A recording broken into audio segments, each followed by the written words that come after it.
अजूब की किताब कढ़ांगे सारे आप। अजूब 1 अध्याय उहदे 6 वचन तो पढ़ांगे। हाँ जी,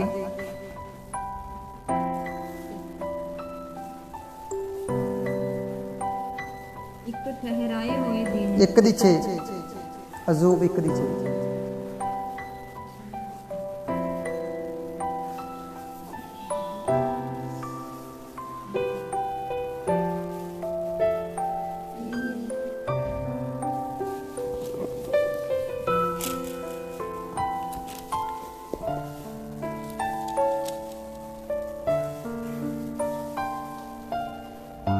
हाँ जी, एक दिन इं होया। हाँ जी,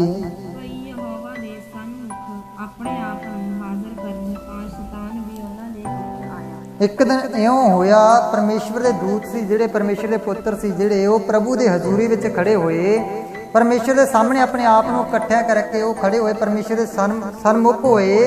तो उस तो बाद की होया, जिहड़ा शैतान सी, शैतान भी दूतां दे विच जा खड़ा होया। ते परमेश्वर ने शैतान नूं वेख के आख्या, तू कित्थों आया है? परमेश्वर नूं उत्तर दिता शैतान ने जी,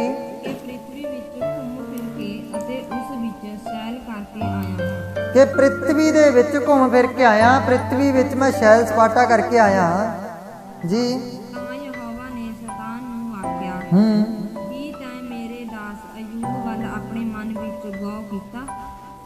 एक अजूब नाम का धरती उत्ते इंसान रहिंदा, जिहड़ा पूरा वफादार, पूरा ईमानदार, उहदा राज भाग बहुत ज़्यादा फैलिया होया है। हालेलुया। जिहड़ा उहदा राज भाग है, उहदे नाल दा राज भाग किसी राजे लवे नहीं, उहदा राज भाग देश विदेशों में फैलिया होया। ते उहदे उत्ते बहुत सारी परमेश्वर की आशीष है, परमेश्वर की बरकत है। ते इन्ना भला इंसान आ, इन्ना ज़्यादा नेक इंसान है कि उहदी नेकी की हर पासे चर्चा है। हाँ जी, उहदे बारे परमेश्वर कहने लग रहा,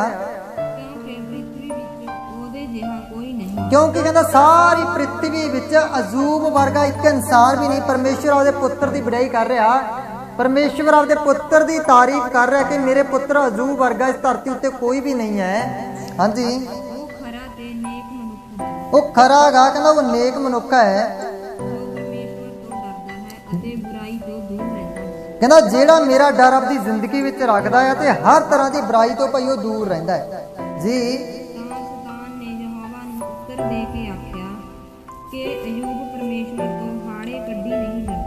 शैतान ने उत्तर दे के आख्या, परमेश्वर कहता अजूब मुफ्त विच नहीं तेतों डरदा है, कहता ताए उन्होंने आशीष दी हुई है, ताए उन्होंने बरकत दी हुई है, किसी चीज़ की भी कोई तोड़ नहीं उहदे लवे। कहता इसे करके तेरा धन्नवाद करदा, कहता जरा कहता तू मेरे हत्थों में अजूब नूं दे, कहता तू अपनी बाड़ है जिहड़ी, कहता तू उहदे आले दुआले बाड़ लाई हुई है, कहता बाड़ नूं साइड उत्ते कर दे, कहता 2 मिनटां वास्ते जां कुछ सेकंडां वास्ते, कहता फिर तैनूं मैं दिखाउणा अजूब दे मूँह विचों तैनूं गालां निकलदियां। हालेलुया। अज हुंदा इंसान भी इदां ही करदा है। जो तो साढ़े उत्ते आशीष है वो तो असीं कहने भी हाँ भाई परमेश्वर का धन्नवाद है, प्रभु ने आ कुछ करता। साढ़े उत्ते माड़ा दुख आया तो परमेश्वर नूं हज़ारां गालां असीं दिंदे, ये परमेश्वर असीं तेरा की कीता, तू साडा आ करता, बे रब्बा ताईं साडा आ करता, वो करता। क्योंकि जदों परमेश्वर सानूं चंगा चंगा दिंदा है वो तो असीं बथेरे खुश हुंदे आ भी हाँ भाई ठीक है रब्बा। पर जदों माड़ा साडी जिंदगी विच दुख आया तो साडा मन उहदी डोलना शुरू हो जाता। हो सकदा असीं कोई संगत विच गए, जस्सू वालियां दी संगत विच गए तां साडे नाल माड़ा होण लग गया। हालेलुया। पर जेकर असीं सोने का शहर मुक्ति का राह चुनना तो सानू दुख सारा कुछ सुख हरेक चीज़ इस धरती उत्ते सहनी पवेगी जिस तरह अजूब सह रहा। हाँ जी,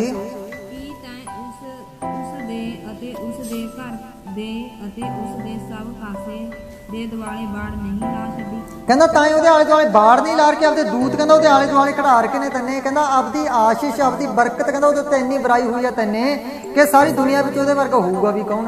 क्योंकि परमेश्वर की आशीष जिहदे उत्ते आ, परमेश्वर की बरकत जिहड़े लोकां उत्ते आ, फिर उहदे वर्गी बरकत किसी इंसान कोल कित्थों हो सकदी है।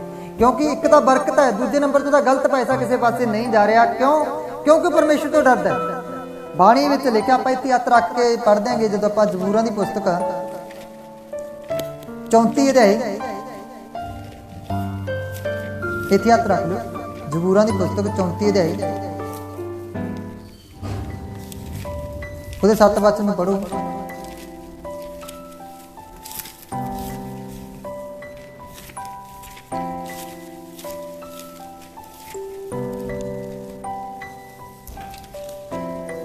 34 ਦੀ 7।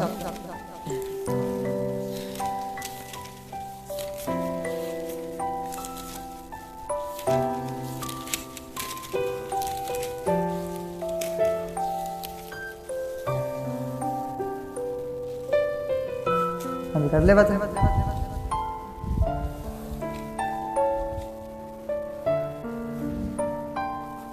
इधर ही साइड हो गया। हाँ इस साइड ਚੱਕੋ ਤੇ ਵੇਖੋ नहीं तो ऊपर ये 8 नंबर है। ਯਹੋਵਾ ਦਾ ਦੂਤ ਉਸ ਤੋਂ ਸਾਰੇ ਡਰਨ ਵਾਲਿਆਂ ਦੇ ਦੁਆਲੇ ਡੇਰਾ ਲਾਉਂਦਾ ਹੈ। ਕਹਿੰਦਾ ਪਰਮੇਸ਼ਵਰ ਦਾ ਦੂਤ ਉਹਨਾਂ ਦੇ ਆਲੇ ਦੁਆਲੇ ਡੇਰਾ ਲਾਉਂਦਾ ਭਾਈ ਜਿਹੜੇ ਪਰਮੇਸ਼ਵਰ ਦਾ ਡਰ ਆਪਣੀ ਜ਼ਿੰਦਗੀ ਵਿੱਚ ਰੱਖਦੇ ਨੇ। ਉਹ ਲੋਕਾਂ ਦੇ ਆਲੇ ਦੁਆਲੇ ਪਰਮੇਸ਼ਵਰ ਦਾ ਦੂਤ ਡਰ ਲਾਉਂਦਾ। ਪਰ ਕਿਉਂ ਜਿਹੀਆਂ ਕਰੋਨਾ ਵਰਗੀਆਂ ਕਿ ਕਰੋਨਾ ਦੇ ਵਿੱਚ ਇੱਕ ਮਾਂ ਵੀ ਆ ਜੇ ਤਾਂ ਵੀ ਉਹ ਪਰਮੇਸ਼ਵਰ ਦੇ ਲੋਕਾਂ ਦਾ ਕੁਝ ਨਹੀਂ ਵਿਗਾੜ ਸਕਦੇ। Hallelujah hallelujah. ਕਿਉਂਕਿ ਦੁਨੀਆ ਭਰ ਵਿੱਚ ਅਸੀਂ ਦੇਖਿਆ ਕਰੋਨਾ ਦੀ ਕਿੰਨੀ ਮਹਾਮਾਰੀ ਫੈਲੀ ਹੋਈ ਸੀ, ਪਰ ਪਰਮੇਸ਼ਵਰ ਦੇ ਲੋਕਾਂ ਵੱਲੋਂ ਕਿਸੇ ਵੀ ਗਰੁੱਪ ਦੇ ਵਿੱਚ ਆਇਆ ਹੋਵੇ ਵੀ ਹਾਂ ਜੀ ਯਿਸੂ ਮਸੀਹ ਦੇ ਲੋਕਾਂ ਨੂੰ ਭਾਈ ਕਰੋਨਾ ਪੋਜ਼ਿਟਿਵ ਆ ਗਿਆ। ਹਾਲੇਲੂਇਆ। ਬੇਸ਼ੱਕ ਉਹ ਪੋਜ਼ਿਟਿਵ ਆ ਵੀ ਜਾਣ ਪਰ ਲੋਕਾਂ ਨੂੰ ਕਹਿੰਦੇ ਨੇ 14 ਦਿਨ ਅੰਦਰ ਰੱਖਣਾ ਪੈਂਦਾ, ਪਰ ਯਿਸੂ ਮਸੀਹ ਦੇ ਲੋਕ ਦੂਜੇ ਤੀਜੇ ਦਿਨ ਹੀ ਫ੍ਰੀ ਹੋ ਜਾਂਦੇ ਨੇ। ਕਿਉਂ? ਕਿਉਂਕਿ ਪਰਮੇਸ਼ਵਰ ਦਾ ਦੂਤ ਉਹਨਾਂ ਦੀ ਰਾਖੀ ਕਰ ਰਿਹਾ। ਕੋਈ ਮੌਤ ਉਹਨਾਂ ਨੂੰ ਛੂ ਨਹੀਂ ਸਕਦੀ, ਕੋਈ ਮਰੀ ਉਹਨਾਂ ਨੂੰ ਛੂ ਨਹੀਂ ਸਕਦੀ, ਕੋਈ ਮਹਾਮਾਰੀ ਉਹਨਾਂ ਨੂੰ ਛੂ ਨਹੀਂ ਸਕਦੀ। ਕਿੰਨਾਂ ਨੂੰ?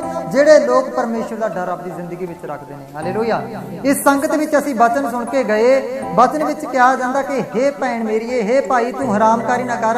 ਜੇਕਰ ਅਸੀਂ ਬਾਹਰੇ ਜਾ ਕੇ ਹਰਾਮਕਾਰੀਆਂ ਕਰਦੇ ਪਰ ਲੋਕਾਂ ਦੇ ਇਹਨਾਂ ਜੇ ਲੋਕਾਂ ਆਲੇ ਦੁਆਲੇ ਕੋਈ ਪਰਮੇਸ਼ਵਰ ਦਾ ਦੂਤ ਡੇਰਾ ਨਹੀਂ ਲਾਉਂਦਾ। Hallelujah hallelujah. ਪਰ ਇਹੋ ਜਿਹੇ ਲੋਕ ਆਸ ਨਾ ਰੱਖਣ ਪਰਮੇਸ਼ਵਰ ਕੋਲੋਂ ਕਿ ਹਾਂ ਪਰਮੇਸ਼ਵਰ ਸਾਡੀ ਰਾਖੀ ਕਰੂਗਾ। ਪਰਮੇਸ਼ਵਰ ਉਹਨਾਂ ਨੂੰ ਕਹਿੰਦਾ ਤੁਹਾਨੂੰ ਕਹਿੰਦਾ ਮੈਂ ਉਸ ਜਗ੍ਹਾ ਉੱਤੇ ਸੱਟਾਂਗਾ ਜਿੱਥੇ ਹਰ ਘੜੀ ਰੋਣਾ, ਹਰ ਘੜੀ ਕਚੀਚੀਆਂ ਵੱਟਣਾ ਤੇ ਹਰ ਘੜੀ ਦੁੱਖ ਹੈ। ਕਿਉਂਕਿ ਜਸਾਇਆ ਦੀ ਪੁਸਤਕ ਵਿੱਚ ਅਸੀਂ ਪੜ੍ਹਦੇ ਹਾਂ ਕਿ ਜਦੋਂ 66 ਅਧਿਆਏ ਜਸਾਇਆ ਦੀ ਪੁਸਤਕ ਆ ਲਾਸਟ ਅਧਿਆਏ ਕੱਢੋ ਜਮੀ। ਇਹੋ ਜਿਹੇ ਲੋਕਾਂ ਨੂੰ ਪਰਮੇਸ਼ਰ ਦਾ ਵਚਨ ਕਹਿੰਦਾ ਹੈ 66 ਦੀ 24 ਪੜ੍ਹੋ ਜੀ। ਕਹਿੰਦਾ ਤਾਂ ਪਰਮੇਸ਼ਰ ਦਾ ਵਚਨ ਜਿਹੜੇ ਲੋਕ ਪ੍ਰਭੂ ਦੇ ਵਚਨ ਨੂੰ ਨਹੀਂ ਸੁਣਦੇ, ਪਰਮੇਸ਼ਰ ਦੇ ਵਚਨ ਉੱਤੇ ਚਿੱਤ ਨਹੀਂ ਲਾਉਂਦੇ, ਇਹੋ ਜਿਹੇ ਲੋਕਾਂ ਨੂੰ ਪਰਮੇਸ਼ਰ ਨਰਕ ਵਿੱਚ ਸੁੱਟਦਾ ਹੈਗਾ, ਅਥਾਹ ਕੁੰਡ ਵਿੱਚ ਸੁੱਟਦਾ ਹੈਗਾ। ਦੇਖੋ ਦੁਨੀਆ ਦੇ ਵਿੱਚ ਅਸੀਂ ਵੇਖਦੇ ਹਾਂ ਕਿ ਪਾਤੀਆਂ ਜਿਹੜੀਆਂ ਅਸੀਂ ਪਾਦੇ ਹਾਂ ਗੋਹੇ ਦੀਆਂ ਨਾ, ਉਹਦੇ ਵਿੱਚ ਕਈ ਵਾਰੀ ਭੂੰਡ ਆ ਜਾਂਦੇ ਨੇਗੇ ਜਾਂ ਕਈ ਵਾਰੀ ਜੀਵ ਹੁੰਦੇ ਨੇ, ਕੀੜੇ ਹੁੰਦੇ ਨੇਗੇ।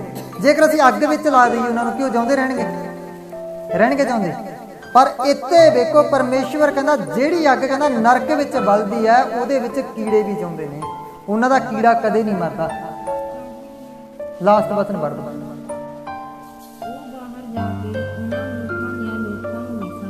ਕਹਿੰਦਾ ਕਿਹੜੇ ਲੋਕ ਆ ਜਿਹੜੇ ਪਰਮੇਸ਼ਰ ਦੇ ਰਾਜ ਵਿੱਚ ਵੜ ਗਏ, ਪਰਮੇਸ਼ਰ ਦੀ ਹਜ਼ੂਰੀ ਵਿੱਚ ਵੜ ਗਏ, ਸਵਰਗ ਵਿੱਚ ਵੜ ਗਏ। ਜਦੋਂ ਸਵਰਗ ਤੋਂ ਬਾਹਰੇ ਨਿਕਲ ਕੇ ਕਹਿੰਦਾ ਉਹ ਲੋਕਾਂ ਦੀਆਂ ਲੋਥਾਂ ਨੂੰ ਵੇਖਣਗੇ। ਹਾਂਜੀ ਜਿਹੜੇ ਕਹਿੰਦਾ ਮੇਰੇ ਅਪਰਾਧੀ ਹੋਏ, ਜਿਨ੍ਹਾਂ ਨੇ ਮੇਰਾ ਵਿਦਰੋਹ ਕੀਤਾ, ਜਿਹੜੇ ਲੋਕਾਂ ਨੇ ਮੇਰੀਆਂ ਵਿਧੀਆਂ ਨੂੰ ਨਾ ਮੰਨਿਆ, ਮੇਰੀਆਂ ਗੱਲਾਂ ਨੂੰ ਨਾ ਮੰਨਿਆ, ਮੇਰੇ ਦਾਸਾਂ ਦੀਆਂ ਗੱਲਾਂ ਨੂੰ ਨਾ ਮੰਨਿਆ। ਮੇਰੇ ਦਾਸਾਂ ਨੇ ਕਿਹਾ ਵੀ ਤੁਸੀਂ ਹਰਾਮਕਾਰੀਆਂ ਨਾ ਕਰੋ, ਤਾਂ ਕਹਿੰਦਾ ਤੁਸੀਂ ਹਰਾਮਕਾਰੀ ਕਰਨ ਨੂੰ ਨਾ ਹਟੇ। ਮੇਰੇ ਦਾਸਾਂ ਨੇ ਕਿਹਾ ਤੁਸੀਂ ਚੋਰੀ ਨਾ ਕਰੋ, ਤੁਸੀਂ ਚੋਰੀਆਂ ਕਰਨ ਨੂੰ ਨਾ ਹਟੇ। ਮੇਰੇ ਦਾਸਾਂ ਨੇ ਕਿਹਾ ਤੁਸੀਂ ਗਾਲਾਂ ਨਾ ਕੱਢੋ, ਤੁਸੀਂ ਗਾਲਾਂ ਕੱਢਣ ਨੂੰ ਨਾ ਹਟੇ। ਪਰ ਕਹਿੰਦਾ ਇਹੋ ਜਿਹੇ ਲੋਕ ਫਿਰ ਨਰਕ ਵਿੱਚ ਸੁੱਟੇ ਜਾਣਗੇ। ਹਾਂਜੀ ਦੇਖੋ ਨਾ ਉਹਨਾਂ ਦਾ ਕੀੜਾ ਮਰੇਗਾ। ਹਾਂਜੀ ਕਹਿੰਦਾ ਨਾ ਕਦੇ ਅੱਗ ਬੁਝੇਗੀ। ਦੇਖੋ ਕੀੜਾ ਤੇ ਅੱਗ ਵੀ ਇੱਕ ਜਗ੍ਹਾ ਤੇ ਪਰਮੇਸ਼ਰ ਨੇ ਕਿੱਡੀ ਵਿਧੀ ਨਾਲ ਰੱਖੇ ਹੋਏ ਨੇ, ਨਾ ਤਾਂ ਉਹ ਜਗ੍ਹਾ ਵਿੱਚ ਕੀੜਾ ਬੁਝੇਗਾ। 6-6 ਇੰਚ ਦੇ ਬਾਈਬਲ ਬਤਾਉਂਦੀ ਆ ਵੀ 6-6 ਇੰਚ ਦੇ ਉਹ ਕੀੜੇ ਨੇ ਜਿਹੜੇ ਕਹਿੰਦਾ ਉਹ ਧਰਤੀ ਉੱਤੇ ਜਿਹੜੇ ਨਰਕਾਂ ਦੇ ਵਿੱਚ ਨੇ, ਨਰਕਾਂ ਵਿੱਚ ਪਾਏ ਗਏ ਨੇ। ਅਤੇ 8-8 ਫੁੱਟ ਉੱਚੀ ਅੱਗ ਦੀਆਂ ਲਪਟਾਂ ਨੇ ਜਿਹੜੀਆਂ ਵਿੱਚ ਇਨਸਾਨ ਹਰ ਘੜੀ ਕਲਪਦਾਗਾ, ਹਰ ਘੜੀ ਤੜਫਦਾਗਾ। ਸਾਡੇ ਜਿਉਂਦੇ ਜੀ ਮਾੜੀ ਚੁੱਲ੍ਹੇ ਵਿੱਚੋਂ ਅੱਗ ਲੱਗ ਜੇ ਅਸੀਂ ਤੜਫ ਉੱਠਦੇ ਹਾਂ। ਹਾਲੇਲੂਇਆ। ਪਰ ਉੱਥੇ ਤਾਂ ਸਦਾ ਲਈ ਸਾਨੂੰ ਅੱਗ ਵਿੱਚ ਰਹਿਣਾ ਪਵੇਗਾ। ਹਾਲੇਲੂਇਆ। ਸਾਨੂੰ ਤਾਂ ਨਹੀਂ ਰਹਿਣਾ ਪੈਂਦਾ, ਪਰ ਉਹ ਲੋਕਾਂ ਨੂੰ ਜਿਹੜੇ ਪਰਮੇਸ਼ਰ ਦੀ ਵਿਧੀਆਂ ਉੱਤੇ ਨਹੀਂ ਚੱਲਦੇ, ਜਿਹੜੇ ਪਰਮੇਸ਼ਰ ਦੇ ਹੁਕਮਾਂ ਉੱਤੇ ਆਪਦਾ ਚਿੱਤ ਨਹੀਂ ਲਾਉਂਦੇ। ਇਹ ਗੱਲ ਸੱਚ ਹੈ ਕਿਉਂਕਿ ਬਾਈਬਲ ਵਿੱਚ ਲਿਖਿਆ ਜਿਹੜੀਆਂ ਗੱਲਾਂ ਇਹਦੇ ਵਿੱਚ ਲਿਖੀਆਂ ਨੇ ਕੱਲੀ ਕੱਲੀ ਗੱਲ ਪੂਰੀ ਹੋਣ ਲੱਗ ਰਹੀ ਹੈ। ਕੱਲੀ ਕੱਲੀ ਗੱਲ ਪੂਰੀ ਹੋਣ ਲੱਗ ਰਹੀ ਹੈ। ਘਰ ਜਾ ਕੇ ਤੁਸੀਂ ਨੋਟ ਕਰ ਸਕਦੇ ਹੋ। ਮੱਤੀ ਦੀ ਇੰਜੀਲ ਨਵੇਂ ਨੇਮ ਵਿੱਚ ਹੈ। ਮੱਤੀ ਦੀ ਇੰਜੀਲ 23 ਅਧਿਆਏ ਪੜ੍ਹਿਓ ਸਾਰਿਆਂ। 23 ਅਧਿਆਏ ਨੂੰ ਪੜ੍ਹ ਕੇ ਫਿਰ ਇਹ ਦੁਨੀਆ ਦੀਆਂ ਹਾਲਾਤਾਂ ਨਾਲ ਜਿਹੜੇ ਅੱਜ ਹੋ ਰਹੇ ਨੇ ਉਹਦੇ ਨਾਲ ਮੈਚਿੰਗ ਕਰਵਾ ਕੇ ਦੇਖੋ ਤੁਸੀਂ। ਹਾਲੇਲੂਇਆ। ਕਿਉਂਕਿ ਯਿਸੂ ਮਸੀਹ ਨੇ ਕਿਹਾ ਕਹਿੰਦਾ ਜਦੋਂ ਤੱਕ ਮੇਰੀ ਲਿਖੀ ਹੋਈ ਕੱਲੀ ਕੱਲੀ ਬਿੰਦੀ ਹੈ, ਜਿਹੜੀ ਅੱਖਰ ਹੈ ਕਹਿੰਦਾ ਬਿੰਦੀ ਹੈ, ਇਹ ਵੀ ਪੂਰੀ ਨਾ ਹੋਵੇ ਕਹਿੰਦਾ ਉਨਾ ਚਿਰ ਕਹਿੰਦਾ ਧਰਤੀ ਦਾ ਅੰਤ ਨਹੀਂ ਹੋਊਗਾ। ਇਸ ਕਰਕੇ ਦੁਨੀਆ ਉੱਤੇ ਬਹੁਤ ਸਾਰੇ ਦੁੱਖ ਆਉਣਗੇ।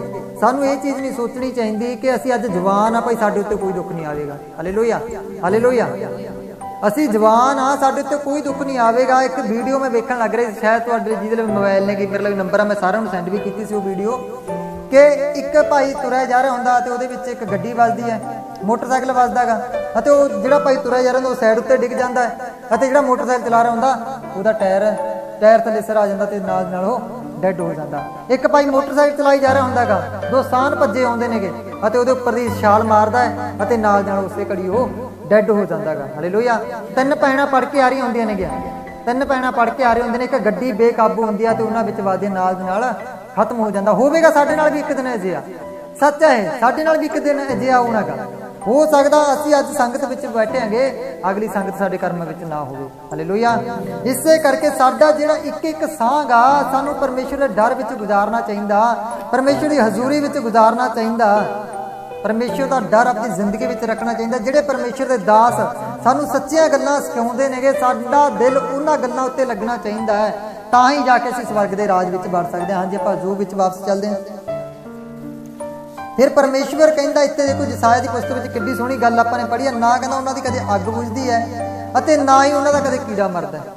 ਉਹ ਕੀੜਾ ਵੀ ਉਹਨਾਂ ਨੂੰ ਹਰ ਟਾਈਮ ਖਾਂਦਾ ਰਹਿੰਦਾ ਹੈ, ਉਹ ਕੀੜਾ ਉਹਨਾਂ ਨੂੰ ਖਾਂਦਾ ਰਹਿੰਦਾ। ਜਿਸ ਤਰ੍ਹਾਂ ਇੱਕ ਭਾਈ ਦੇ ਫੱਟ ਹੋ ਜਾਣ ਅਤੇ ਫੱਟ ਵਿੱਚ ਕੀੜੇ ਪੈ ਜਾਂਦੇ ਨੇ ਅਤੇ ਉਹ ਕੀੜਾ ਹਰ ਘੜੀ ਉਹਦੇ ਮਾਸ ਨੂੰ ਖਾਂਦਾ ਰਹਿੰਦਾ, ਸਰਲਾਉਂਦਾ ਰਹਿੰਦਾ ਤੇ ਉਹਨੂੰ ਤਕਲੀਫਾਂ ਦਿੰਦਾ ਰਹਿੰਦਾ। ਉੱਥੇ ਦਾ ਫਿਰ ਸਦਾ ਲਈ ਕੀੜੇ ਨੇ। Hallelujah, hallelujah. ਇੱਥੇ ਤਾਂ ਅਸੀਂ ਆਪਣੇ ਆਪ ਨੂੰ ਸਾਫ਼ ਵੀ ਕਰ ਲੈਂਦੇ, ਡਾਕਟਰਾਂ ਲਵੇ ਲਿਜਾ ਕੇ ਵੀ ਆਪਣੇ ਆਪ ਨੂੰ ਇਲਾਜ ਕਰਵਾਉਣ ਦੇ ਲਈ ਲੈ ਕੇ ਜਾਂਦੇ ਹਾਂ, ਪਰ ਉੱਥੇ ਕੋਈ ਡਾਕਟਰ ਨਹੀਂ ਹੈ, ਉੱਥੇ ਕੋਈ ਡਾਕਟਰ ਨਹੀਂ ਹੈ, ਕੋਈ ਵੈਦ ਨਹੀਂ ਹੈ। ਹਾਲੇਲੂਇਆ। ਹਾਂਜੀ, ਇੱਥੇ ਸ਼ੈਤਾਨ ਕਹਿ ਰਿਹਾ, ਕਹਿੰਦਾ ਤਾਂ ਇਹ ਕਹਿੰਦਾ ਅਯੂਬ ਦੇ ਸਾਰੇ ਕੰਮ ਵਿੱਚ ਆਸ਼ੀਸ਼ ਦੇ ਛੱਡੀ ਹੈ, ਅਯੂਬ ਦੇ ਸਾਰੇ ਕੰਮ ਵਿੱਚ ਬਰਕਤ ਦੇ ਛੱਡੀ ਹੈ, ਤਾਂ ਹੀ ਉਹ ਤੇਰਾ ਧੰਨਵਾਦ ਕਰਦਾ ਹੈ। ਹਾਂਜੀ, ਜਰਾ ਤੂੰ ਆਪਣਾ ਹੱਥ ਤਾਂ ਵਧਾ ਅਤੇ ਜੋ ਕੁਝ ਉਸਦਾ ਹੈ ਉਸ ਨੂੰ ਛੋ, ਉਹ ਤੇਰੇ ਮੂੰਹ ਉੱਤੇ ਫਿਟਕਾਰਾ ਪਾਊਗਾ। ਕਹਿੰਦਾ ਤੂੰ ਆਪਦਾ ਹੱਥ ਕਹਿੰਦਾ ਉਹਦੇ ਕੋਲੋਂ ਦੂਰ ਕਰ ਲੈ, ਆਪਦਾ ਹੱਥ ਕਹਿੰਦਾ ਜਿਹੜਾ ਤੈਂ ਅਯੂਬ ਉੱਤੇ ਰੱਖਿਆ ਹੋਇਆ, ਆਪਦੇ ਹੱਥ ਨੂੰ ਕਹਿੰਦਾ ਉਹਦੇ ਕੋਲੋਂ ਦੂਰ ਕਰ ਲੈ। ਕਹਿੰਦਾ ਫੇਰ ਦੇਖ ਅਯੂਬ ਤੇਰੇ ਨਾਮ ਉੱਤੇ ਫਟਕਾਰਾਂ ਪਾਉਂਦਾ ਹੈ। Hallelujah, hallelujah.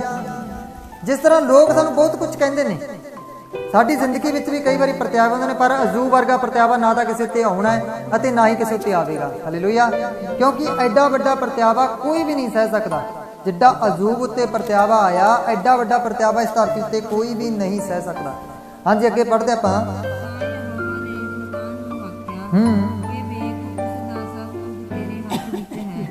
ਕੇਵਲ ਉਸ ਨੂੰ ਹੱਥ ਨਾ ਲਾਵੀਂ ਤਾਂ ਸ਼ੈਤਾਨ ਯਹੋਵਾ ਦੇ ਹਜ਼ੂਰੋਂ ਚਲਿਆ ਗਿਆ। ਜਦੋਂ ਯਹੋਵਾ ਪਰਮੇਸ਼ਵਰ ਨੇ ਆਪਦਾ ਹੱਥ ਅਯੂਬ ਦੇ ਉੱਤੋਂ ਚੱਕ ਲਿਆ, ਫਿਰ ਪ੍ਰਭੂ ਨੇ ਉਹਨੂੰ ਆਗਿਆ ਦੇ ਦਿੱਤੀ ਸ਼ੈਤਾਨ ਨੂੰ, ਕਹਿੰਦਾ ਜਾ, ਕਹਿੰਦਾ ਤੂੰ ਪ੍ਰਤਿਆਵ ਨੂੰ ਕਰ, ਜਿੰਨਾ ਕਹਿੰਦਾ ਤੇ ਤੂੰ ਹੋ ਸਕਦਾ ਉਨਾ ਪ੍ਰਤਿਆਵ। ਬਸ ਕਹਿੰਦਾ ਤੈਨੇ ਉਹਦੀ ਜਾਨ ਨੂੰ ਕੁਝ ਨਹੀਂ ਕਹਿਣਾ, ਨਾ ਉਹਦੇ ਸਰੀਰ ਨੂੰ ਕੁਝ ਕਹਿਣਾ।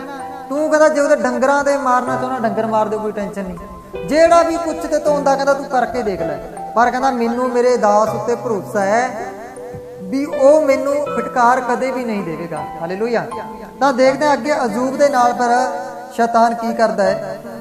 ਹੋਇਆ ਕਿ ਇੱਕ ਦਿਨ ਉਸ ਦੇ ਪੁੱਤਰ ਅਰਤੀਆਂ ਆਪਣੇ ਵੱਡੇ ਭਰਾ ਦੇ ਘਰ ਖਾਂਦੇ ਅਤੇ ਮੈਂ ਪੀਂਦੇ ਸਨ। ਇੱਕ ਦਿਨ ਇਉਂ ਹੋਇਆ, ਜਿਹੜੇ ਅਯੂਬ ਦੇ ਪੁੱਤਰ ਸੀਗੇ ਅਤੇ ਉਹਦੀ ਇੱਕ ਧੀ ਸੀਗੀ, ਤਾਂ ਉਹ ਕੀ ਕਰ ਰਹੇ ਸੀ, ਇੱਕ ਘਰ ਵਿੱਚ ਬੈਠੇ ਦਾਵਤ ਕਰ ਰਹੇ ਸੀਗੇ। ਉਹਨਾਂ ਨੇ ਬਾਰੀ ਬੰਨੀ ਹੋਈ ਸੀ ਵੀ ਅੱਜ ਛੋਟੇ ਦੇ ਘਰ ਵਿੱਚ ਖਾਣਾ ਕਰਾਂਗੇ, ਕੱਲ ਨੂੰ ਉਸ ਤੋਂ ਵੱਡੇ ਦੇ ਘਰ ਵਿੱਚ ਖਾਣਾ ਕਰਾਂਗੇ, ਤਾਂ ਉਸ ਤੋਂ ਬਾਅਦ ਵੱਡੇ ਦੇ, ਉਸ ਤੋਂ ਬਾਅਦ ਵੱਡੇ ਦੇ। ਹਾਲੇਲੂਇਆ। ਉਹਨਾਂ ਦਾ ਆਪਸ ਵਿੱਚ ਪਿਆਰ ਸੀਗਾ ਤੇ ਉਹ ਇੱਕ ਜਗ੍ਹਾ ਉੱਤੇ ਬਹਿ ਕੇ ਖਾਣਾ ਖਾਂਦੇ ਹੁੰਦੇ ਸੀਗੇ। ਅਤੇ ਉਹ ਜਦੋਂ ਸਾਰੇ ਧੀਆਂ ਤੇ ਪੁੱਤਰ ਉਹਦੇ ਇਕੱਠੇ ਬੈਠੇ ਖਾਣਾ ਖਾ ਰਹੇ ਸੀਗੇ, ਤਾਂ ਕੀ ਹੋਇਆ, ਤਾਂ ਇੱਕ ਦੂਤ ਅਯੂਬ ਕੋਲ ਆਇਆ ਅਤੇ ਆਖਿਆ ਕਿ ਬਲਦ ਹਲੀ ਜੁੜੇ ਹੋਏ ਸਨ ਅਤੇ ਗਧੀਆਂ ਉਹਨਾਂ ਦੇ ਕੋਲ ਚੁਗ ਰਹੀਆਂ ਸਨ। ਸਭਾ ਦੇ ਲੋਕ ਉਹਨਾਂ ਉੱਤੇ ਆ ਪਏ ਅਤੇ ਉਹਨਾਂ ਨੂੰ ਖੋ ਕੇ ਲੈ ਗਏ ਔਰ ਜਵਾਨਾਂ ਨੂੰ ਤਲਵਾਰਾਂ ਦੀ ਧਾਰ ਨਾਲ ਵੱਢ ਗਏ। Hallelujah, hallelujah. ਤਾਂ ਕੀ ਹੋਇਆ, ਉਹਦਾ ਨੌਕਰ ਅਯੂਬ ਦਾ ਭੱਜਿਆ ਆਇਆ, ਹਫਦਾ ਆਇਆ, ਕਹਿੰਦਾ ਹੇ ਮੇਰੇ ਮਾਲਿਕ, ਹੇ ਮੇਰੇ ਮਾਲਿਕ, ਕਹਿੰਦਾ ਕਹਿੰਦਾ ਮੈਂ ਤੇਰੇ ਗਧੇ ਚਰਾ ਰਿਹਾ ਸੀਗਾ ਔਰ ਕਹਿੰਦਾ ਬੈਲ ਚਰਾ ਰਿਹਾ ਸੀਗਾ। ਕਹਿੰਦਾ ਸਭਾ ਦੇ ਲੋਕ ਆਏ, ਕਹਿੰਦਾ ਬਹੁਤ ਸਾਰੇ ਲੋਕਾਂ ਨੇ ਕਹਿੰਦਾ ਇਕੱਠ ਕਰਕੇ ਆਏ, ਦੂਜੇ ਰਾਜ ਦੇ ਲੋਕ ਚੜ ਕੇ ਆਏ, ਕਹਿੰਦਾ ਤੇਰੇ ਬਲਦਾਂ ਨੂੰ ਖੋ ਕੇ ਲੈ ਗਿਆ ਤੇ ਜਿਹੜੇ ਤੇਰੇ ਨੌਕਰ ਚਾਕਰ ਸੀ ਭਾਈ ਸਾਰਿਆਂ ਨੂੰ ਵੱਢ ਕੇ ਉਸ ਧਰਤੀ ਉੱਤੇ ਡੇਗ ਗਏ। ਹਾਲੇਲੂਇਆ। ਇੱਕ ਖਬਰ ਨੋਟ ਕਰੋ ਵੀ ਇੱਕੋ ਸਕਿੰਟ ਵਿੱਚ ਉਹਦੇ ਲਈ ਕਿੰਨੀਆਂ ਖਬਰ ਆ ਰਹੀਆਂ ਨੇ। ਪਹਿਲੀ ਖਬਰ ਮਾੜੀ ਉਹਦੇ ਲਈ, ਪਹਿਲੇ ਦਿਨ ਵਿੱਚ ਪਹਿਲੀ ਖਬਰ ਮਾੜੀ ਅਯੂਬ ਦੇ ਸਾਰੇ ਬਲਦ ਮਾਰੇ, ਆ ਬਲਦ ਲੁੱਟੇ ਗਏ ਅਤੇ ਉਹਦੇ ਨੌਕਰ ਸੀ ਸਾਰੇ ਖਤਮ ਕਰੇ ਗਏ, ਮਾਰੇ ਗਏ। ਅਤੇ ਉਹ ਗੱਲ ਹਲੇ ਕਰੇ ਰਿਹਾ ਸੀ। ਹਾਂਜੀ, ਮੈਂ ਹੀ ਇਕੱਲਾ ਬਚਿਆ ਹਾਂ ਭਾਈ ਤੈਨੂੰ ਦੱਸਾਂ। ਕਹਿੰਦਾ ਮੈਂ ਹੀ ਇਕੱਲਾ ਬਚਿਆ ਭਾਈ, ਆ ਕੇ ਮੈਂ ਤੈਨੂੰ ਦੱਸ ਸਕਾਂ। ਹਾਂਜੀ, ਉਹ ਅਜੇ ਇਹ ਗੱਲਾਂ ਕਰਦਾ ਹੀ ਸੀ ਕਿ ਇੱਕ ਹੋਰ ਆਇਆ ਅਤੇ ਆਖਿਆ ਕਿ ਪਰਮੇਸ਼ਵਰ ਦੀ ਅੱਗ ਆਕਾਸ਼ੋਂ ਉਤਰੀ, ਉਸਨੇ ਭੇਡਾਂ ਅਰ ਜਵਾਨਾਂ ਨੂੰ ਖਾ ਕੇ ਭਸਮ ਕਰ ਲਿਆ। ਮੈਂ ਹੀ ਇਕੱਲਾ ਬਚ ਨਿਕਲਿਆ ਹਾਂ ਕਿ ਤੈਨੂੰ ਦੱਸਾਂ। ਕਹਿੰਦਾ ਹਲੇ ਪਹਿਲਾ ਨੌਕਰ ਦਾ ਗੱਲ ਕਰਨੀ ਲੱਗ ਰਿਹਾ ਸੀ ਕਿ ਤੇਰੇ ਬਲਦਾਂ ਨੂੰ ਲੁੱਟ ਕੇ ਲੈ ਗਏ, ਅਤੇ ਇੱਕ ਦੂਜਾ ਹੋਰ ਆਇਆ, ਨੌਕਰ ਦੂਜਾ ਹੋਰ ਆਇਆ। ਉਹ ਕਹਿੰਦਾ ਮੈਂ ਤੇਰੀਆਂ ਭੇਡਾਂ ਨੂੰ ਚਰਾ ਰਿਹਾ ਸੀ ਮੇਰੇ ਮਾਲਕ, ਕੀ ਹੋਇਆ? ਆਕਾਸ਼ ਦੇ ਵਿੱਚ ਇੱਕ ਅੱਗ ਉਤਰੀ ਅਤੇ ਅੱਗ ਨੇ ਨਾਲੇ ਤਾਂ ਭੇਡਾਂ ਖਤਮ ਕਰਤੀਆਂ, ਨਾਲੇ ਤੇਰੇ ਨੌਕਰ ਖਤਮ ਕਰਤੇ। ਦੂਜਾ ਘਾਟਾ ਅਯੂਬ ਦੀ ਜ਼ਿੰਦਗੀ ਵਿੱਚ ਇੱਕੋ ਸਕਿੰਟ ਦੇ ਵਿੱਚ ਦੂਜਾ ਘਾਟਾ। Hallelujah, hallelujah. ਹਾਂਜੀ, ਉਹ ਅਜੇ ਇਹ ਗੱਲਾਂ ਕਰਦਾ ਹੀ ਸੀ ਕਿ ਇੱਕ ਹੋਰ ਆ ਗਿਆ ਅਤੇ ਆਖਿਆ ਕਿ ਕਸਦੀ 3 ਟੋਲੀਆਂ ਬਣਾ ਕੇ ਆਏ ਅਤੇ ਊਂਠਾਂ ਉੱਤੇ ਆ ਗਏ ਅਤੇ ਉਹ ਉਹਨਾਂ ਨੂੰ ਖੋਹ ਕੇ ਲੈ ਗਏ ਹਨ, ਜਵਾਨਾਂ ਨੂੰ ਤਲਵਾਰਾਂ ਦੀ ਧਾਰ ਨਾਲ ਵੱਢ ਗਏ। ਜੀ, ਮੈਂ ਹੀ ਇਕੱਲਾ ਬਚ ਗਿਆ ਕਿ ਤੈਨੂੰ ਦੱਸਾਂ। ਅਤੇ ਤੀਜਾ ਨੌਕਰ ਫੇਰ ਆਇਆ। ਦੋ ਖਬਰਾਂ ਦਾ ਪਹਿਲਾਂ ਕਿ ਉਹਦੇ ਭੇਡਾਂ ਵੀ ਮਰ ਗਈਆਂ, ਉਹਦੇ ਬਲਦ ਸੀ ਜਿਹੜੇ ਉਹ ਵੀ ਲੁੱਟ ਕੇ ਲਿਜਾਏ ਗਏ। ਅਤੇ ਤੀਜਾ ਹੋਰ ਆਇਆ। ਤੀਜਾ ਆ ਕੇ ਕੀ ਕਹਿੰਦਾ ਕਸਦੀ ਮਨੁੱਖ ਆਏ, ਕਹਿੰਦਾ ਕਸਦੀ ਦੇਸ਼ ਦੇ ਲੋਕ ਆਏ, ਉਹ 3 ਦਲਾਂ ਵਿੱਚ ਸਾਡੇ ਉੱਤੇ ਹੱਲਾ ਬੋਲਿਆ ਅਤੇ ਉਹਨਾਂ ਨੇ ਉਹ ਉੱਠ, ਕਹਿੰਦਾ ਜਿਹੜੇ ਅਸੀਂ ਤੇਰੇ ਉੱਠ ਚਰਾ ਰਹੇ ਸੀਗੇ, ਕਹਿੰਦਾ ਉੱਠਾਂ ਨੂੰ ਚਰਾ ਕੇ ਕਹਿੰਦਾ ਸਾਡੇ ਕੋਲੋਂ ਲੈ ਗਏ ਤੇ ਤੇਰੇ ਜਵਾਨ ਸੀ ਜਿਹੜੇ ਤੇਰੇ ਨੌਕਰ ਸੀਗੇ ਉਹਨਾਂ ਨੂੰ ਕਹਿੰਦਾ ਤਲਵਾਰ ਨਾਲ ਵੱਢ ਕੇ ਉਸ ਧਰਤੀ ਉੱਤੇ ਸੁੱਟ ਗਏ ਅਤੇ ਇਕੱਲਾ ਮੈਂ ਹੀ ਬਚਿਆ ਭਾਈ ਤੈਨੂੰ ਦੱਸਾਂ। ਇੱਕੋ ਘੜੀ ਦੇ ਵਿੱਚ 3 ਮਾੜੀਆਂ ਖਬਰਾਂ ਆਈਆਂ ਤੇ ਸਭ ਤੋਂ ਮਾੜੀ ਖਬਰ ਹੋਰ ਅੱਗੇ ਅਯੂਬ ਲਵੇ ਆਉਂਦੀ ਆ। ਹਾਂਜੀ, ਉਹ ਵੀ ਅਜੇ ਇਹ ਗੱਲਾਂ ਕਰ ਹੀ ਰਿਹਾ ਸੀ ਕਿ ਇੱਕ ਹੋਰ ਆ ਗਿਆ ਅਤੇ ਆਖਣ ਲੱਗਾ ਕਿ ਤੇਰੇ ਪੁੱਤਰ ਧੀਆਂ ਆਪਣੇ ਵੱਡੇ ਭਰਾ ਦੇ ਘਰ ਖਾਂਦੇ ਅਤੇ ਮੈਂ ਪੀਂਦੇ ਸਨ। ਤਾਂ ਵੇਖੋ ਜੀ, ਇੱਕ ਵੱਡੀ ਹਵਾ ਉਜਾੜ ਵੱਲੋਂ ਆਈ ਅਤੇ ਘਰ ਦੇ ਚੌਹਾਂ ਪਾਸਿਆਂ ਉੱਤੇ ਟੱਕਰ ਮਾਰੀ ਕਿ ਉਹ ਉਹਨਾਂ ਜਵਾਨਾਂ ਉੱਤੇ ਡਿੱਗ ਪਿਆ ਅਤੇ ਉਹ ਮਰ ਗਏ। ਮੈਂ ਹੀ ਇਕੱਲਾ ਬਚ ਰਿਹਾ ਹਾਂ ਕਿ ਤੈਨੂੰ ਦੱਸਾਂ। Hallelujah, hallelujah. ਪਰਮੇਸ਼ਵਰ ਇਹੋ ਜਿਹਾ ਪਰਤਿਆਵਾ ਕਿਸੇ ਉੱਤੇ ਵੀ ਨਾ ਲੈ ਕੇ ਆਵੇ। ਅਤੇ ਉਹਦੇ 7 ਪੁੱਤਰ ਅਤੇ ਇੱਕ ਧੀ ਇੱਕੋ ਲਗਤ ਹੀ ਛੱਤ ਹੇਠ ਆ ਕੇ ਮਰ ਜਾਂਦੇ ਨੇ। ਪਰ ਕਿਹਦੇ ਵੱਲੋਂ? ਪਰਮੇਸ਼ਵਰ ਨੇ ਆਪਦਾ ਹੱਥ ਉਹਦੇ ਕੋਲੋਂ ਚੁੱਕਿਆ ਅਤੇ ਸ਼ੈਤਾਨ ਉਹਨਾਂ ਨੂੰ ਪਰਤਿਆਉਣ ਵਾਸਤੇ ਆਇਆ। Hallelujah, hallelujah. ਅਤੇ 4 ਮਾੜੀਆਂ ਖਬਰਾਂ ਇੱਕੋ ਲਗਤ। ਸਾਡੇ ਲਈ ਤਾਂ ਇੱਕ ਖਬਰ ਆ ਜਾਣਾ ਅਟੈਕ ਹੋਣ ਵਾਲਾ ਹੋ ਜਾਂਦਾ। ਹਾਲੇਲੂਇਆ। ਪਰ ਅਯੂਬ ਲਵੇ 4 ਖਬਰਾਂ ਆਈਆਂ। ਉਹਦਾ ਮਾਲ ਸੀਗਾ ਸਾਰਾ, ਉਹ ਵੀ ਲੁੱਟਿਆ ਗਿਆ।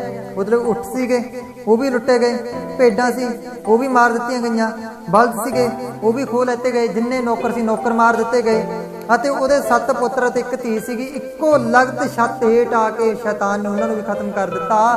ਅਤੇ ਉਹੀ ਖਬਰ ਲੈ ਕੇ ਜਦੋਂ ਨੌਕਰ ਚਾਰੇ ਉਹਦੇ ਲਈ ਪਹੁੰਚੇ, ਚਾਰੇ ਇੱਕੋ ਘੜੀ ਵਿੱਚ ਮਾੜੀਆਂ ਖਬਰਾਂ ਆਈਆਂ, ਤਾਂ ਅਯੂਬ ਨੇ ਕੀ ਕੀਤਾ ਕਿ ਫਟਕਾਰਾ ਦਿੰਦਾ ਉਹ ਰੱਬ ਨੂੰ। ਹਾਲੇਲੂਇਆ। ਜੇਕਰ ਕੋਈ ਹੋਰ ਇਨਸਾਨ ਹੁੰਦਾ ਤਾਂ ਐ ਨਹੀਂ ਪਤਾ ਰੱਬ ਨੂੰ ਗਾਲਾਂ ਦੇ ਕੇ ਉਹਨੂੰ ਥੱਲੇ ਤਾਰ ਲੈਂਦਾ। ਹਾਲੇਲੂਇਆ।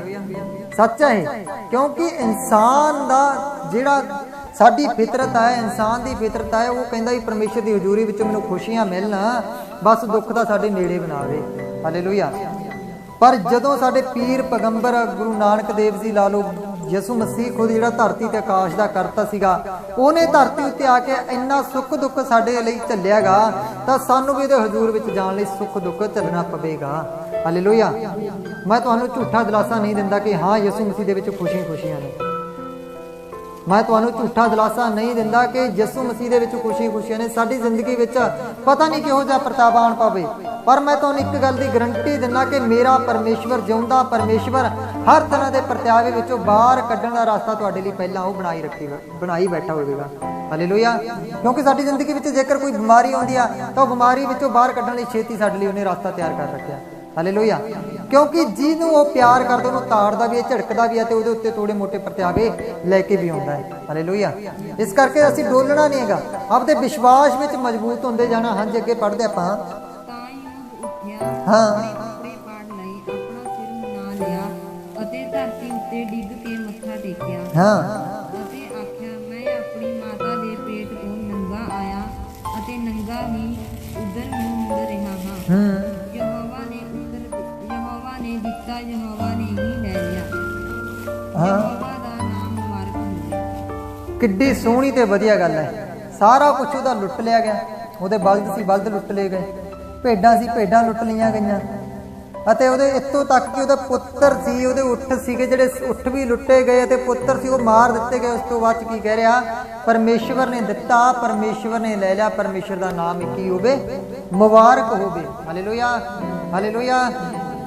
ਅਤੇ ਪਰਮੇਸ਼ਵਰ ਨੇ ਕਿੱਡੀ ਵੱਡੀ ਦਲੇਰੀ ਉਹਨੂੰ ਦਿੱਤੀ, ਅਤੇ ਨਾ ਤਾਂ ਅਯੂਬ ਨੇ ਕੋਈ ਪਾਪ ਕੀਤਾ ਆਪਦੇ ਵਿਖੇ, ਤੇ ਨਾ ਹੀ ਪਰਮੇਸ਼ਵਰ ਦੇ ਵਿਰੁੱਧ ਬੋਲ ਕੇ ਕੋਈ ਪਾਪ ਕੀਤਾ। ਹਾਂਜੀ, ਇਸ ਸਾਰੇ ਵਿੱਚ ਨਾ ਤਾਂ ਅਯੂਬ ਨੇ ਪਾਪ ਕੀਤਾ ਅਤੇ ਨਾ ਪਰਮੇਸ਼ਵਰ ਉੱਤੇ ਬੇਅਕਲੀ ਦਾ ਦੋਸ਼ ਲਾਇਆ।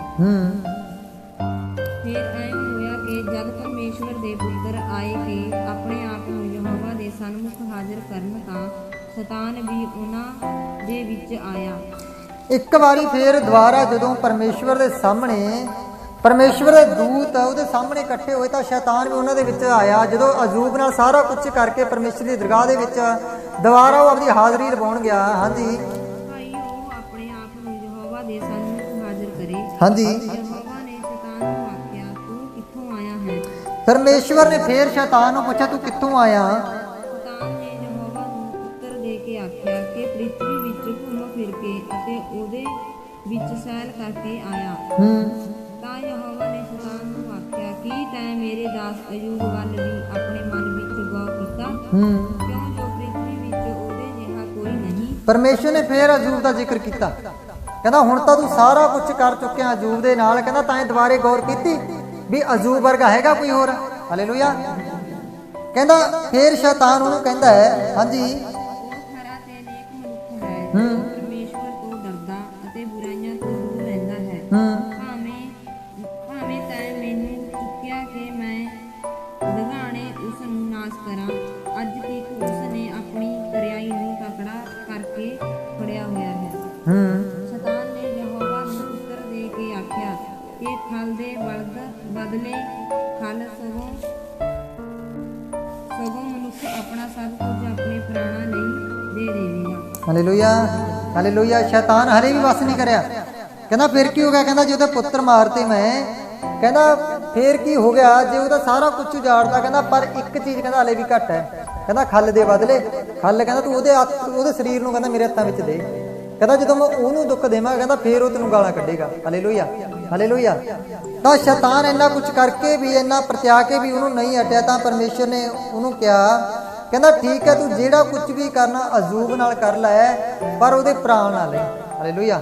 ਉਹਦੀ ਜਾਨ ਕਹਿੰਦਾ ਮੈਂ ਤੇਰੇ ਹੱਥਾਂ ਵਿੱਚ ਨਹੀਂ ਦਿੰਦਾ, ਤਾਂ ਜਿਹੜਾ ਕੁਝ ਵੀ ਕਰਨਾ ਉਹਦੇ ਸਰੀਰ ਨਾਲ ਵੀ ਕਰ ਲਾ। ਹਾਂਜੀ, ਉਸ ਤੋਂ ਬਾਅਦ ਚ ਕੀ ਹੁੰਦਾ ਹੈ?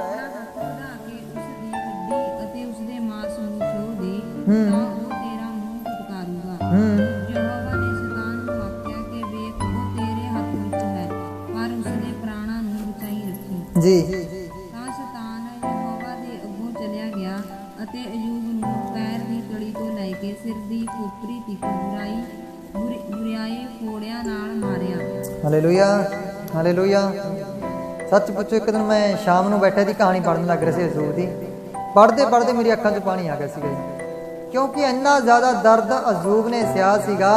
ਅੱਜ ਸਾਡੇ ਉੱਤੇ ਮਾੜਾ ਜਿਹਾ ਦਰਦ ਪਿਆ ਨਾ, ਤਾਂ ਅਸੀਂ ਪਰਮੇਸ਼ਰ ਤੋਂ ਦੂਰ ਹੋ ਜਾਂਦੇ ਹਾਂ। Hallelujah, hallelujah. ਸਾਡੇ ਤਾਂ ਬੁਖਾਰ ਚੜ੍ਹ ਜੇ, ਬੁਖਾਰ ਦੇ ਕਾਰਨ ਹੀ ਪਰਮੇਸ਼ਰ ਤੋਂ ਦੂਰ ਹੋ ਜਾਂਦੇ ਨੇ। ਭਾਈ ਸਾਡਾ ਤਾਂ ਸੰਗਤ 'ਚ ਜਾ ਕੇ ਬੁਖਾਰ ਚੜ੍ਹ ਗਿਆ, ਉਸ ਦਾ ਪਤਾ ਨਹੀਂ ਕੀ ਹੁੰਦਾ ਗਾ। ਹਾਲੇਲੂਇਆ। ਪਰ ਪਰਮੇਸ਼ਵਰ ਦਾ ਬਚਨ ਕਹਿੰਦਾ ਜਿਹੜਾ ਅੰਤ ਤੱਕ ਸਹੂਗਾ ਭਾਈ ਉਹ ਕਹਿੰਦਾ ਬਚਾਇਆ ਜਾਵੇਗਾ। ਹਾਲੇਲੂਇਆ। ਅਯੂਬ ਉੱਤੇ ਦੇਖੋ ਕਿੰਨੇ ਦੁੱਖ ਆ ਰਹੇ ਨੇਗੇ। ਉਹਦਾ ਸਾਰਾ ਰਾਜ ਭਾਗ ਲੁੱਟਿਆ ਗਿਆ ਅਤੇ ਉਹ ਰਾਜੇ ਤੋਂ ਕੰਗਾਲ ਬਣਾਤਾ, ਅਤੇ ਉਸ ਤੋਂ ਬਾਅਦ ਹੀ ਵਸ ਨਹੀਂ ਹੋਈ। ਉਹਦਾ ਸਰੀਰ ਤੇ ਜਿਹੜਾ ਕੋੜ ਨਾਲ ਭਰ ਗਿਆ। ਹਾਲੇਲੂਇਆ।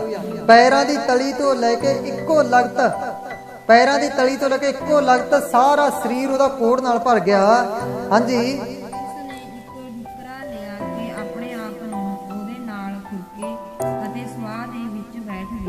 ਉਹਨੇ ਇੱਕ ਡੀਕਰਾ ਲਿਆ, ਕਿਉਂ ਜਦੋਂ ਜਿਹੜਾ ਕੋੜ ਸੀਗਾ ਉਹ ਰਸਦਾ ਸੀਗਾ, ਉਹਦੇ ਤੇ ਖੁਰਕ ਬਹੁਤ ਜ਼ਿਆਦਾ ਖਾਜ ਹੁੰਦੀ ਸੀਗੀ। Hallelujah, hallelujah.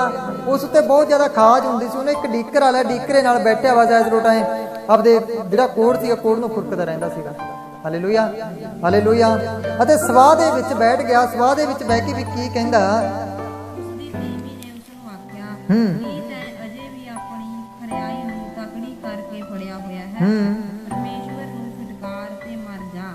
Hallelujah, hallelujah.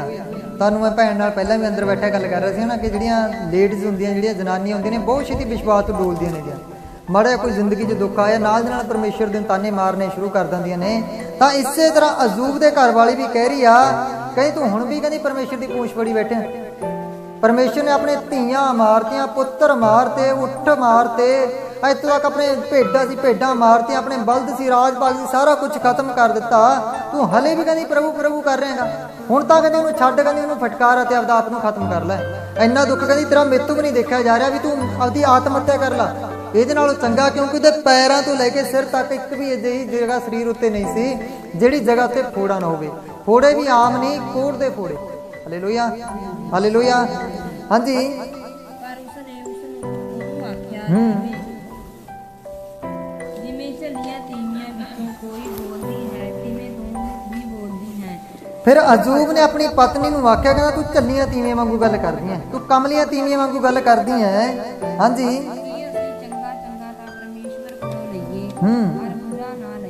ਕਹਿੰਦਾ ਅਸੀਂ ਚੰਗਾ ਚੰਗਾ ਤਾਂ ਪ੍ਰਭੂ ਕੋਲੋਂ ਲਈ ਜਾਈਏ, ਮਾੜਾ ਸਾਡੀ ਜ਼ਿੰਦਗੀ ਵਿੱਚ ਦੁੱਖ ਆਇਆ ਤਾਂ ਅਸੀਂ ਪਰਮੇਸ਼ਰ ਨੂੰ ਫਟਕਾਰੀਏ। Hallelujah, hallelujah. ਦੇਖੋ ਇਹ ਸਾਰਾ ਕੁਝ ਹੋਣ ਦੇ ਬਾਵਜੂਦ ਵੀ ਜਿਹੜੇ ਅਯੂਬ ਦੇ ਦੋਸਤ ਸੀਗੇ ਉਹਨਾਂ ਨੇ ਵੀ ਉਹਨੂੰ ਤਾਨੇ ਮੇਣੇ ਮਾਰਨੇ ਸ਼ੁਰੂ ਕਰ ਦਿੱਤੇ ਕਿ ਅਯੂਬ ਤੂੰ ਪਾਪ ਕੀਤਾ, ਤੂੰ ਗਲਤ ਰਸਤਾ ਫੜਿਆ ਕੋਈ। ਹਾਲੇਲੂਇਆ। ਕਿਸੇ ਕਰਕੇ ਤੇਰੇ ਨਾਲ ਇੰਨਾ ਕੁਝ ਹੋਇਆ। ਵੇਖ ਵੀ ਜਿਹੜਾ ਬੰਦਾ ਪਰਮੇਸ਼ਰ ਦੀ ਸੰਗਤੀ ਕਰਦਾ ਹੈ, ਪਰਮੇਸ਼ਰ ਨਾਲ ਰਹਿੰਦਾ, ਉਹਦੇ ਨਾਲ ਤਾਂ ਬੁਰਾ ਹੋ ਹੀ ਨਹੀਂ ਸਕਦਾ। ਪਰ ਇੱਥੋਂ ਤੱਕ ਅਯੂਬ ਨੇ ਇੱਕ ਵੀ ਪਾਪ ਨਹੀਂ ਕੀਤਾ ਸੀਗਾ, 1% ਵੀ ਉਹਨੇ ਪਾਪ ਨਹੀਂ ਆਪਣੀ ਜ਼ਿੰਦਗੀ ਵਿੱਚ ਕੀਤਾ ਸੀਗਾ। ਅਤੇ ਅਯੂਬ ਜਾਣਦਾ ਸੀ ਕਿ ਮੈਂ ਸੱਚਾਂਗਾ, ਅਤੇ ਅਯੂਬ ਦੇ ਦੋਸਤਾਂ ਨੇ ਉਹਦੇ ਉੱਤੇ ਤਾਨੇ ਮੇਣੇ ਮਾਰਨੇ ਸ਼ੁਰੂ ਕਰ ਦਿੱਤੇ। ਅੱਜ ਸਾਡੇ ਨਾਲ ਵੀ ਇੱਦਾਂ ਹੀ ਹੁੰਦਾ, ਸਾਡੇ ਨਾਲ ਵੀ ਇੱਦਾਂ ਹੁੰਦਾ। ਹੋ ਸਕਦਾ ਸਾਡੇ ਉੱਤੇ ਪਰਤਿਆਵਾ ਚੱਲ ਰਿਹਾ ਹੋਵੇ, ਪਰ ਮੇਰਾ ਪਰਮੇਸ਼ਵਰ ਕਹਿੰਦਾ ਜਿਹੜਾ ਕਹਿੰਦਾ ਮੇਰੇ ਕਾਰਨ ਸਹੇਗਾ ਮੈਂ ਉਹਨੂੰ ਦੁੱਗਣਾ ਕਰਕੇ ਵਾਪਸ ਦੇਵਾਂਗਾ। Hallelujah, hallelujah. ਹੋ ਸਕਦਾ ਅਸੀਂ ਸੰਗਤ ਵਿੱਚ ਆਏ ਐਤਵਾਰ ਆ ਰਹੇ ਹਾਂ, ਅਸੀਂ ਪਰਮੇਸ਼ਰ ਦੀ ਪ੍ਰਾਰਥਨਾ ਵੀ ਸਹੀ ਤਰੀਕੇ ਨਾਲ ਕਰ ਰਹੇ ਹਾਂਗੇ, ਫਿਰ ਵੀ ਸਾਡੇ ਘਰ ਵਿੱਚ ਆਸ਼ੀਸ਼ ਨਾ ਹੋਵੇ ਅਤੇ ਲੋਕ ਸਾਨੂੰ ਮਿਹਣੇ ਮਾਰਨੇ ਸ਼ੁਰੂ ਕਰ ਸਕਦੇ ਨੇ, ਜਿਸ ਤਰ੍ਹਾਂ ਅਯੂਬ ਨਾਲ ਹੋਇਆ ਸੀਗਾ। ਹੋ ਸਕਦਾ ਜਿਸ ਤਰ੍ਹਾਂ ਅਯੂਬ ਨਾਲ ਹੋਇਆ ਸੀ ਉਸੇ ਤਰ੍ਹਾਂ ਸਾਨੂੰ ਵੀ ਮਿਹਣੇ ਵੱਜਣੇ ਸ਼ੁਰੂ ਹੋ ਸਕਦੇ ਨੇ। ਪਰ ਪ੍ਰਭੂ ਦਾ ਵਚਨ ਸਾਨੂੰ ਸਿਖਾਉਂਦਾ, ਜਦੋਂ ਆਪਾਂ ਮੱਤੀ ਦੀ ਅੰਜੀਲ 4 ਅਧਿਆਏ, ਮੱਤੀ ਦੀ ਅੰਜੀਲ ਕੱਢੋ 4 ਅਧਿਆਏ,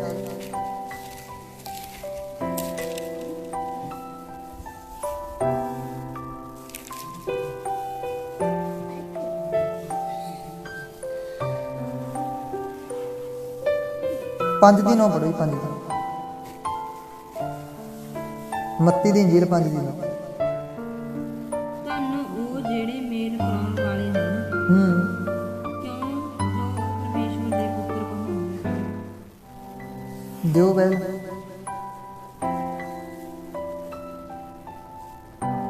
ਹਾਂ ਅੱਗੇ ਪੜ੍ਹੋ। ਹਾਂਜੀ,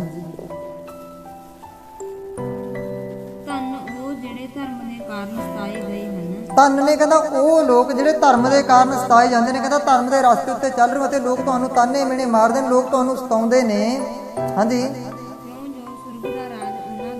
ਕਿਉਂਕਿ ਸਵਰਗ ਦਾ ਰਾਜ ਉਹਨਾਂ ਦਾ। ਸਾਨੂੰ ਖੁਸ਼ ਹੋਣਾ ਚਾਹੀਦਾ ਹੈ ਜਦੋਂ ਪ੍ਰਭੂ ਯਿਸੂ ਮਸੀਹ ਦੇ ਕਾਰਨ ਕੋਈ ਸਾਨੂੰ ਬੋਲੀਆਂ ਮਾਰੇ, ਕੋਈ ਸਾਡੇ ਉੱਤੇ ਤਾਨੇ ਮਾਰੇ, ਕੋਈ ਸਾਨੂੰ ਸਤਾਵੇ, ਤਾਂ ਅਸੀਂ ਉਹਨੂੰ ਆਸ਼ੀਸ਼ ਦੇਈਏ। ਬਲਕਿ ਉਹ ਇਨਸਾਨਾਂ ਨੂੰ ਕੀ ਕਰਨਾ, ਅਸੀਂ ਨੇ ਆਸ਼ੀਸ਼ ਦੇਣੀ, ਉਹਨਾਂ ਦਾ ਫਟਕਾਰ ਨਹੀਂ ਕਰਨੀ ਵੀ ਦੇਖੋ ਭਾਈ ਸਾਨੂੰ ਕੀ ਕਹਿੰਦੇ ਨੇ, ਵੀ ਸਾਨੂੰ ਕੀ ਕਹਿੰਦੇ ਨੇ, ਅਸੀਂ ਉਹਨਾਂ ਨੂੰ ਬਸ ਆਸ਼ੀਸ਼ ਦੇਣੀ ਹੈ, ਭਾਈ ਠੀਕ ਹੈ ਪ੍ਰਭੂ ਤੁਹਾਡਾ ਭਲਾ ਕਰੇ।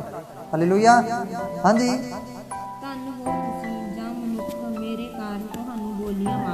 ਕਹਿੰਦਾ ਤੁਹਾਨੂੰ ਤੁਸੀਂ ਜਦੋਂ ਕਹਿੰਦਾ ਮਨੁੱਖ ਮੇਰੇ ਕਾਰਨ ਤੁਹਾਨੂੰ ਬੋਲੀਆਂ ਮਾਰਨਗੇ। ਹਾਂਜੀ, ਅਤੇ ਸਤਾਉਣਗੇ। ਹਰੇਕ ਬੁਰੀ ਗੱਲ ਕਹਿੰਦਾ ਤੁਹਾਡੇ ਉੱਤੇ ਝੂਠ ਮੂਠ ਲਾਉਣਗੇ। ਆਨੰਦ ਹੋਵੋ ਅਤੇ ਖੁਸ਼ੀ ਕਰੋ। ਕਹਿੰਦਾ ਤੁਹਾਡਾ ਫਲ ਭਾਈ ਸਵਰਗ ਵਿੱਚ ਬਹੁਤ ਜ਼ਿਆਦਾ ਹੈ। ਸਾਨੂੰ ਤੁਹਾਨੂੰ ਹੋਣਾ ਚਾਹੀਦਾ, ਸਾਨੂੰ ਸੋਚਣਾ ਚਾਹੀਦਾ ਵੀ ਹਾਂ ਪਰਮੇਸ਼ਰ ਸਾਡੇ ਉੱਤੇ ਕਿਰਪਾ ਹੋਈ ਹੈ, ਜਿਹੜਾ ਉਹਦਾ ਬਚਨ ਸਾਡੇ ਉੱਤੇ ਪੂਰਾ ਹੋ ਰਿਹਾ। ਹਾਲੇਲੂਇਆ। ਕਿਉਂਕਿ ਜਦੋਂ ਪਰਮੇਸ਼ਰ ਦਾ ਬਚਨ ਸਾਡੇ ਉੱਤੇ ਪੂਰਾ ਹੁੰਦਾ ਹੈ ਤਾਂ ਪਰਮੇਸ਼ਰ ਦੀ ਸਾਡੇ ਉੱਤੇ ਬਹੁਤ ਵੱਡੀ ਕਿਰਪਾ ਹੁੰਦੀ ਹੈ। ਆਪਾਂ ਅਯੂਬ ਵਿੱਚ ਚੱਲਾਂਗੇ ਦੁਬਾਰਾ ਜੀ। ਜਦੋਂ ਸਾਰਾ ਕੁਝ ਹੋ ਗਿਆ ਤਾਂ ਉਸ ਤੋਂ ਬਾਅਦ ਦੇ ਵਿੱਚ ਕੀ ਹੁੰਦਾ ਹੈ, ਆਪਾਂ 42 ਅਧਿਆਏ ਉਹਦੇ 12 ਵਚਨ ਨੂੰ ਪੜ੍ਹਦੇ ਹਾਂ।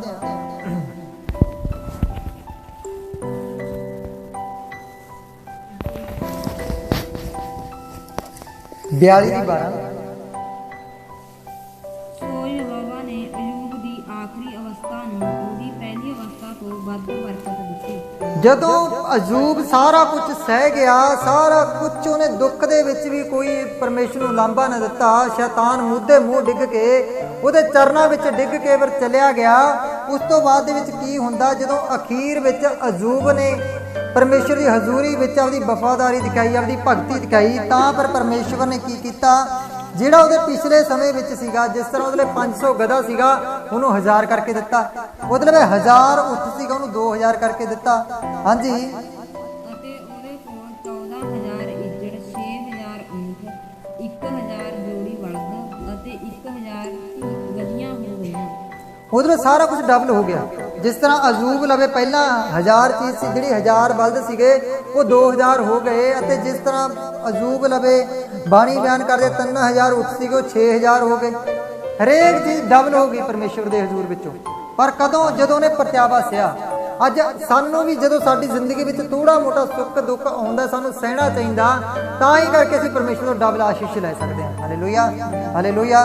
ਹਾਂਜੀ ਅਤੇ ਉਹਦੇ 7 ਪੁੱਤਰ ਤੇ 3 ਧੀਆਂ ਹੋਏ ਜੀ। ਉਹਨੇ ਪਹਿਲੀ ਦਾ ਨਾਮ ਜਮੀਮਹਾ ਅਤੇ ਦੂਜੀ ਦਾ ਨਾਮ ਵਸੀਆਹ ਅਤੇ ਤੀਜੀ ਦਾ ਨਾਮ ਕਰਨ ਹਕੂਕ ਰੱਖਿਆ। ਹਾਂ ਹਾਂ। ਅਤੇ ਸਾਰੇ ਦੇਸ਼ ਵਿੱਚ ਅਯੂਬ ਦੀਆਂ ਧੀਆਂ ਨਾਲ ਰੂਪਵੰਤ ਇਸਤਰੀਆਂ ਨਾ ਮਿਲ ਸਕਿਆ, ਅਤੇ ਉਹਨਾਂ ਦੇ ਪਿਤਾ ਨੇ ਉਹਨਾਂ ਨੂੰ ਉਹਨਾਂ ਦੇ ਭਰਾਵਾਂ ਵਿੱਚ ਮਿਲ ਦਿੱਤੀ। Hallelujah, hallelujah. ਪਰਮੇਸ਼ਵਰ ਨੇ ਫਿਰ ਇੰਨੀ ਜ਼ਿਆਦਾ ਉਹਦੇ ਤੇ ਆਸ਼ੀਸ਼ ਖੋਲੀ ਅਯੂਬ ਦੇ ਉੱਤੇ, ਇੰਨੀ ਜ਼ਿਆਦਾ ਬਰਕਤ ਵਰਾਈ ਕਿ ਜਿਹੜੇ ਉਹਦੇ ਬੱਚੇ ਸੀਗੇ ਉਹਨਾਂ ਨੂੰ ਬਹੁਤ ਜ਼ਿਆਦਾ ਰੂਪਵੰਤ ਬਣਾਇਆ ਉਹਨੇ, ਬਹੁਤ ਜ਼ਿਆਦਾ ਸੁੰਦਰ ਬਣਾਇਆ, ਬਹੁਤ ਜ਼ਿਆਦਾ ਸੋਹਣੇ ਬਣਾਇਆ। ਜਿਹੜੇ ਦੇਸ਼ ਵਿੱਚ ਅਯੂਬ ਰਹਿੰਦਾ ਸੀਗਾ, ਉਹ ਦੇਸ਼ ਦੇ ਵਿੱਚ, ਪੂਰੇ ਦੇਸ਼ ਦੇ ਵਿੱਚ, ਜਿਸ ਤਰ੍ਹਾਂ ਆਪਾਂ ਪੰਜਾਬ ਦੇ ਵਿੱਚ ਰਹਿੰਦੇ ਹਾਂ, ਆਪਾਂ ਇੰਡੀਆ ਦੇਸ਼ ਵਿੱਚ ਰਹਿੰਦੇ ਹਾਂ, ਇੰਡੀਆ ਦੇ ਵਿੱਚ ਵੀ ਪੂਰੇ ਅਯੂਬ ਦੇ ਪਰਿਵਾਰ ਵਰਗੀਆਂ, ਉਹਦੇ ਕੁੜੀਆਂ ਵਰਗੀਆਂ ਕੋਈ ਸੋਹਣੀਆਂ ਇਸਤਰੀਆਂ ਪੂਰੀ ਇੰਡੀਆ ਵਿੱਚੋਂ, ਜਿਸ ਤਰ੍ਹਾਂ ਪੂਰੀ ਇੰਡੀਆ ਵਿੱਚੋਂ ਲਾ ਲਈਏ, ਉਹਦੀ ਇੰਡੀਆ ਵਿੱਚੋਂ ਵੀ ਉਹਦੇ ਵਰਗੀਆਂ ਸੋਹਣੀਆਂ ਨਾ ਮਿਲ ਸਕਿਆ। ਇੰਨਾ ਜ਼ਿਆਦਾ ਪਰਮੇਸ਼ਰ ਨੇ ਉਹਨਾਂ ਨੂੰ ਸਰੂਪ ਦਿੱਤਾ, ਇੰਨੀ ਜ਼ਿਆਦਾ ਆਸ਼ੀਸ਼ ਦਿੱਤੀ। ਕਿਉਂ ਮਿਲੂਗਾ ਉਹਨਾਂ ਨੂੰ? ਬਾਈਬਲ ਜੋ ਮਿਲੂਗਾ ਉਹਨਾਂ ਨੂੰ ਜਿਹੜੇ ਪਰਮੇਸ਼ਰ ਦੇ ਹਜ਼ੂਰ ਦੇ ਵਿੱਚ ਚੱਲਦੇ ਰਹਿਣਗੇ, ਅਤੇ ਜਿਹੜੇ ਪਰਮੇਸ਼ਰ ਦੇ ਨਾਮ ਦੇ ਕਰਕੇ ਆਪਦੇ ਆਪ ਉੱਤੇ ਸਭ ਕੁਝ ਸਹਿੰਦੇ ਰਹਿਣਗੇ। ਆਪਾਂ ਇੱਕ ਲਾਸਟ ਵਚਨ ਪੜਾਂਗੇ,